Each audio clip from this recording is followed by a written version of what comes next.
kita bersambung lagi. Dalam hari tu ingat tak aku buat berkenaan dengan racun rumput. Okay, racun rumput dah settle. Jadi hari ni aku nak sambung macam aku cakap hari tu. Sebab motif aku buat racun rumput ni adalah sebab aku nak letak rumput tiruan dekat sini.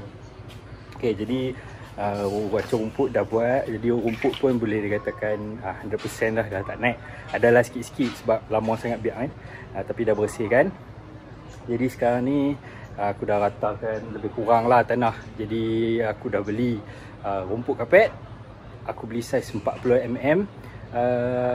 Agak murah jugalah. Nak kata murah tak murah, tapi orang kata good deal.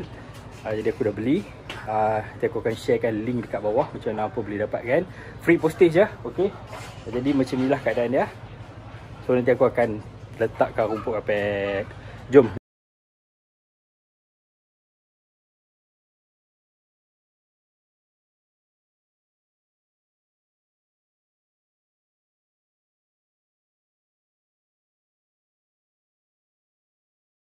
Kalau sambungan, urat dia tu kena sama. So boleh tengok kat sini Ni sambungan dia.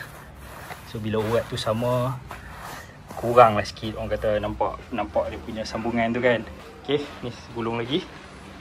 Okay, ni jenis 40mm 40mm ni paling tebal dan boleh kata yang paling high quality lah. Yang ni untuk outdoor punya.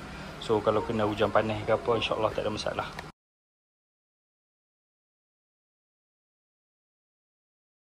Bila dah letak kapet ni, kena ada paku U ni dia kena letak paku supaya kapet tu tak akan bergerak. Okay, aku ada cari paku jenis U ni. Susah gila nak cari kat kedai awal. Jadi aku beli dekat Shopee. Okay, jom kita buka tengok. So paku ni kita akan paku kapet ni lah supaya dia tak akan keluar. Dia melekat dekat atas tanah. Pak kupang je satu. Jadi aku ambil dalam 20 paku ni. So mungkin dalam RM8 macam tu lah. Okay, ni paku dia jenis U ni. Okay, ni dua kapet. Jadi macam mana kita nak bagi dia, kita paku kedua-dua kapet ni. So ambil dekat ujung ni lah. Okay. Okay, bila dah masuk. Okay, so nampak ni kat sini. Nampak paku tu kan. Jadi macam mana nak sembunyikan dia, kita naikkan lah rumput ni balik. Naikkan rumput dekat atas. Okay, naikkan rumput dekat atas lagi. Okay.